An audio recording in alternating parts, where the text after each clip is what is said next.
oh, I don't mind this at all. I don't mind the lighting. I like the look and everything. And I also feel like you guys get to see my desk instead of always seeing the bed, which is so uneventful because this is a guest room. So, okay. Anyway, I wanted to say, guys, may you please do me a favor and actually like this video. I honestly don't know how many people are seeing my videos versus the number of people who are subscribed anymore. You guys know that I changed my name, the name of the channel that is, and so I feel like ever since then some people just have not gotten to see the channel. So if you're still seeing my channel, if you're still seeing me, like this video, comment, do something to let me know that you were there for the name change.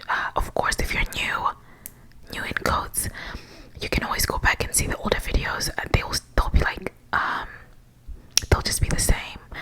But yeah, I'm actually here to re-record a true crime video, and I'm so conflicted. I'm actually gonna end up doing 2 videos in the same look. I recorded this true crime video before, and my mic was actually off. Like, I wasn't recording it to anywhere. Like, it wasn't connected to any device, so I could hear myself and the mic, but nothing was actually happening. Hope you guys don't mind, like, being far away from me, but let's go ahead and get started. Today we're gonna be doing a true crime about Donnell and Prince Donnell.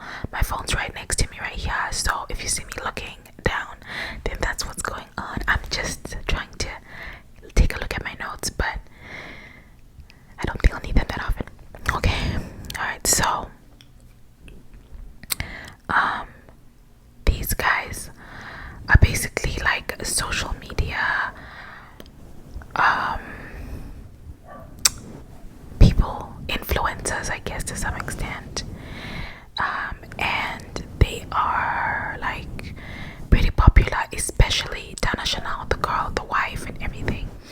Like, literally what brought her to the front of my mind was I saw this video recently of her giving like marriage advice, of which she's relatively a newlywed. Let me take a look at that. What can I say? Like, I would never go on a podcast talking about how to survive a long-term marriage, because I am I'm relatively newly married, but I can tell people how to navigate those first few years, because I've just gone through it. Okay, yeah, exactly. I saw this. Oh, it was a TikTok clip, and everybody was like upset. I'm trying to see when they got married.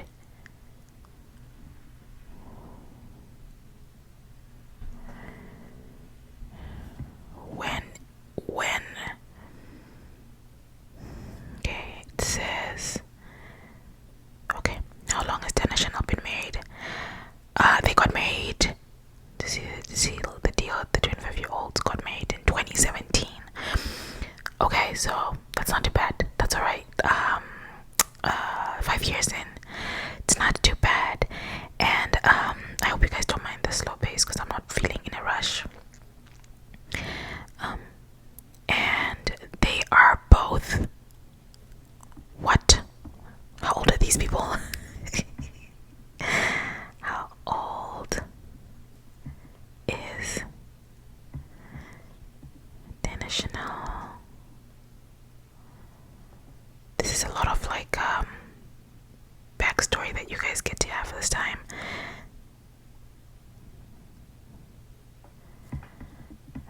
She's 37. No, she's 28.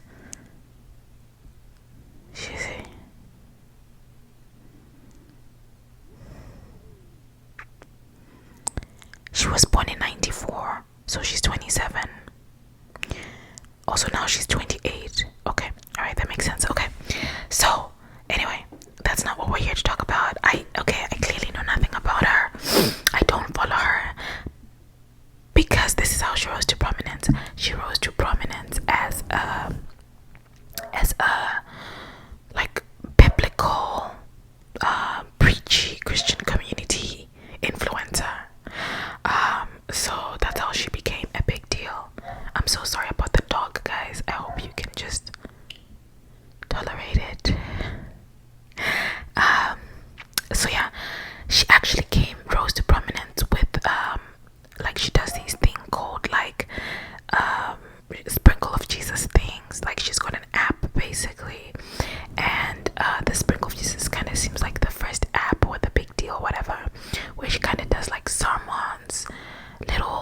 lots of like biblical messages, prayer and things like that. So just kind of like a Christian-ish, pastor-esque thing that she does online. And then she also took that and created this app, and people go in there and kind of check in, and watch whatever she's doing. And so this app was a big deal because when it launched, it had 1 million downloads. 1 million downloads, which is a big deal. And so what they started doing as a couple, her and Donnell, they started they started basically charging businesses to market their products and stuff on that page. And apparently Prince had his own product, Donnell, that was similar, called Love Carter, basically. So I don't know if it was his concept and then he sold it to her, and then whatever, and then she launched it, and since she had a bigger following, everything worked out for her. Great. Rumor has it that Miss Donna Chanel used to be a big Meek Mill fan, like groupie level. Okay, if you know what I mean, you know what I mean. Anyway, so they started their app and everything, and so they would charge black Christian entrepreneurs. And I don't think it was specifically for black and Christians, but it was targeted towards the black community and Christian community. So where they overlapped is where most of the audience came from. And they would basically charge you to like have their products on their app, and then they would promise to do the fulfillment. So like me right now, I have a little business, and I'm definitely going to once I get my things in order, my little business may sponsor a few videos here and there on this channel. Obviously, yeah, I want to keep those like identities a little bit separate, but you guys will still get to see a little bit of that. But like, yeah, imagine I send my product to them, and then they promise that they're gonna do fulfillment, and guess what? People were paying to use their product. I mean, people were paying them to have access to that, paying to be on their platform. They were promised high return on investment simply because of volumes. So you can imagine you send in to someone 100 products, and they're supposed to fulfill them, and they don't do what they're supposed to do. Your customers who you refer to that place to go shop there are not getting what they're supposed to get, and ultimately they are also stealing your ideas. And we'll come back to this stealing ideas thing because they did it again another time, which is just so unfortunate. So that was like the first thing, and the scam that went along with it.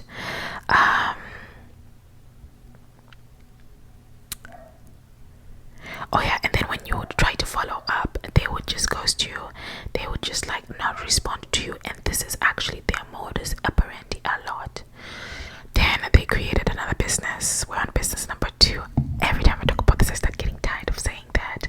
But they created another business called the Girl Bible, and I went on their Instagram to take a look at what do they sell.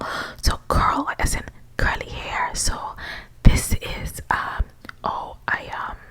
have curly hair. Watch me take care of my hair. Here the hair products I use: the oils, the shampoo, the conditioner, the mousse, all that stuff. And I know you guys know, and maybe you guys don't know, but like the natural hair movement was a big deal. I remember when I was in college, that's when the natural hair movement was kind of kicking off, and YouTube was very instrumental in that, and Instagram and all these places. And now, right now, currently it's silk press season. So for those who have like different kind of patterns of hair, or maybe like straight hair, silk press, it's like a way that you get very like afro textured hair like mine. Even though right now I actually have it currently straightened,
Chanel are like the main two people who are advertising on that page. I think that the okay, yeah, I'll get back to that issue of like their numbers and everything, but that's their second business, and sorry, that's their second business, and similarly they offer to like promote other people's businesses and blah blah blah blah blah, and same story every single time they're caught up in something. They promise something, they fail to deliver, they don't communicate, and they take people's money. Okay, and then the other business that they did, I'm gonna talk about Liberty Taxes. This was supposed to be a franchising business where they would franchise you into a tax business, but hold on.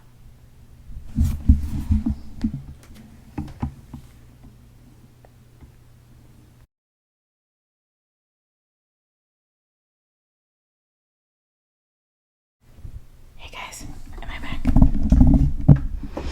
Oh my god, remind me to always go into airplane mode when I am recording, because what was that? Anyway, back to where I was, I think, I don't even remember anymore. Oh yeah, Jumping Jack Texas. So it was a franchising system whereby you would basically franchise into the tax business, and they were comparing themselves to like Liberty Mutual, right? Liberty Taxes and like H&R Block Taxes, and saying those guys come into our community, referring to, and saying they come into our community and they make so much money off of us. It's time for us to like reclaim back our, space and support black businesses. Okay, they were doing all that power to the people stuff, and additionally they were like, it's so easy, all you need is software and your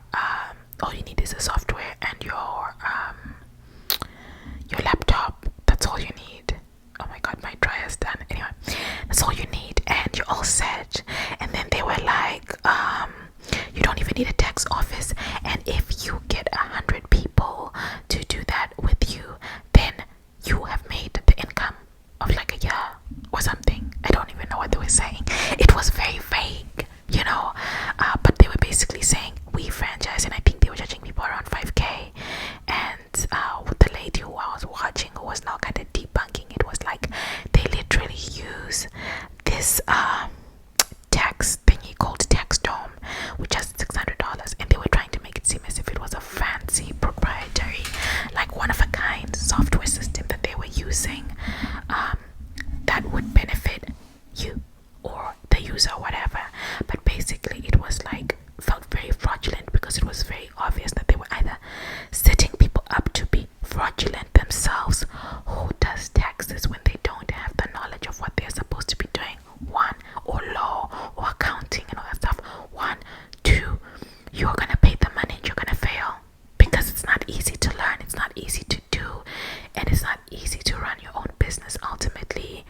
And all those things that H&R Block does, they do it to give themselves like credibility, because you really cannot do taxes out of your house.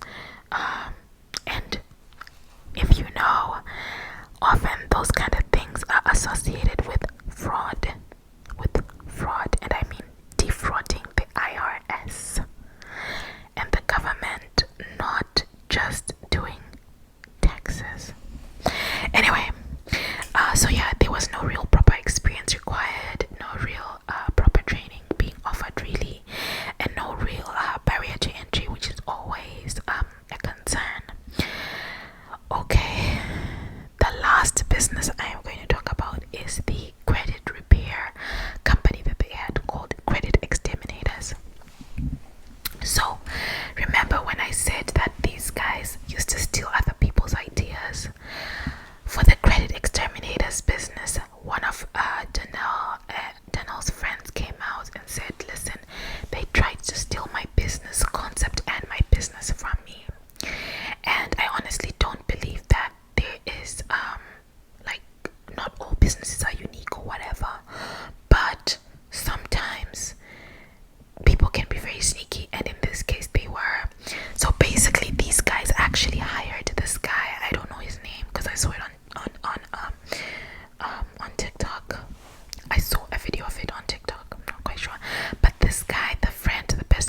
and he said the reason why is because I am starting my own credit repair company.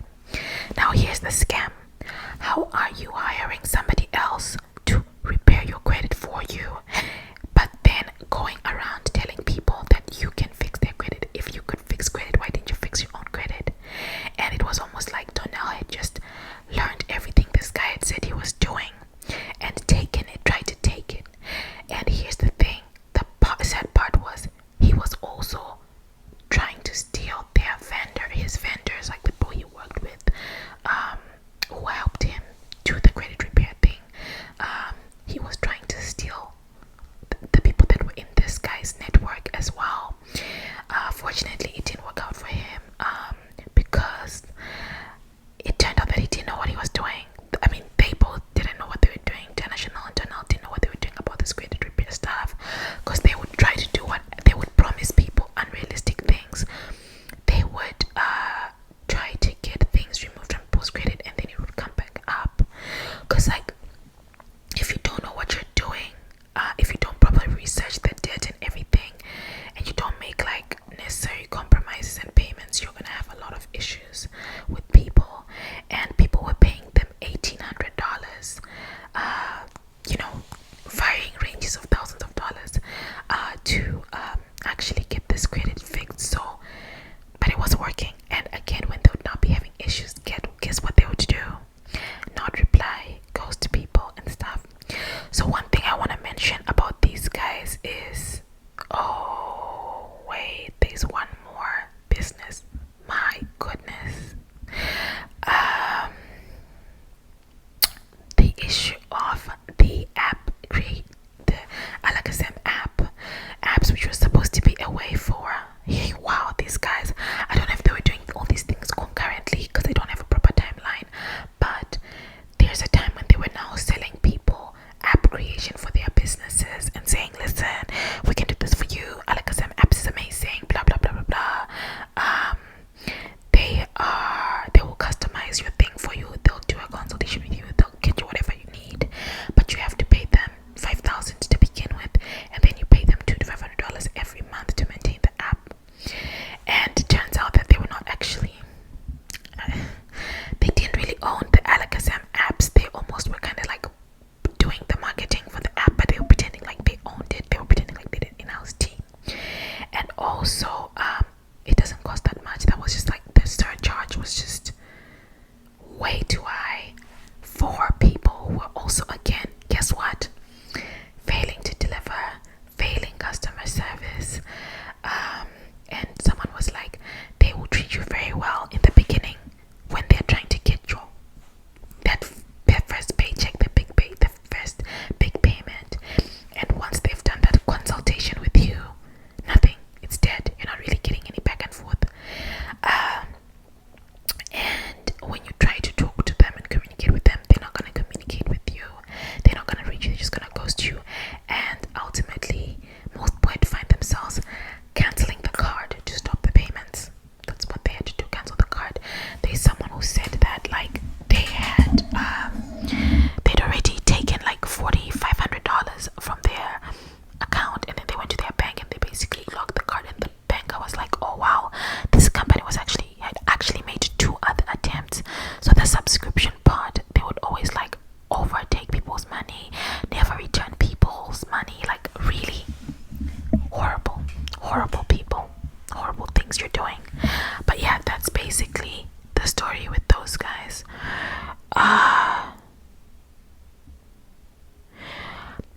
So I was saying about the Instagram, right? I think that so recently, like the Philadelphia district attorney said that he's actually investigating them, which means that he's got something. And one thing I wanted to say is it's a civil suit. He's investigating them for a civil suit. And what I wanted to say was, when you are in trouble for a civil suit, the amount of money that you have scammed people is the bigger issue, because basically you're gonna pay them restitution. You might have to pay back or do time based on the amount of money you stole from people. And so these guys, it's so important that it becomes more of like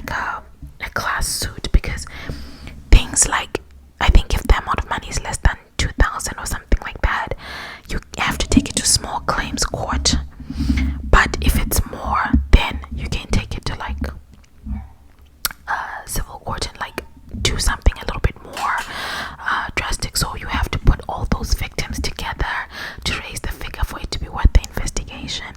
And what's said about them is that they were really scamming the community that they claimed to support. They were scamming black people, and they were scamming Christian people, and they were claiming to be such big advocates for those communities. It's just so sad, and I think it's always crazy when people try to use religion to abuse people.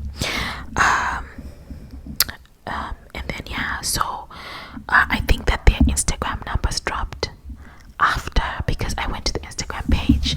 I told you guys I went to the Instagram page for Carl Bible, and their reels were not even hitting like a few hundred views, yet they have like 135,000 followers. So seems like things are not the way that they used to be, although they're trying to continue with business as usual, but it's not working. We can see through you. So yeah, that is the case of Donnell and Prince Donnell. They are still obviously trying to deal with everything. They did come out with a video where they were trying to defend themselves, and they kept on saying, they kept on saying, oh yeah, we know our customer service was bad, but our customer service side was bad, but like we're gonna keep working on it. We're like working on it. We're building. We're learning. But like basically they're trying to make it seem as if they had no intention of scamming people. But if you set something up without the ability to fulfill and without the structure, then you have a problem. Like I would never keep taking orders if I don't have inventory. Just label it as sold out, temporarily sold out, and then when it comes back in, people will purchase it the normal way. If you're at capacity and you need a break so that you can handle the numbers you have right now, you do that instead of trying to pretend like you can handle that. You and your family can do what Amazon does. No, you can't. It's without the right staffing, without the right setup, you really can't. So okay, that's it from me, guys. I hope you enjoyed this video. Don't forget to like, please. If you got this far, please like the video so that I know that you guys are getting my videos, please. Thank you so much.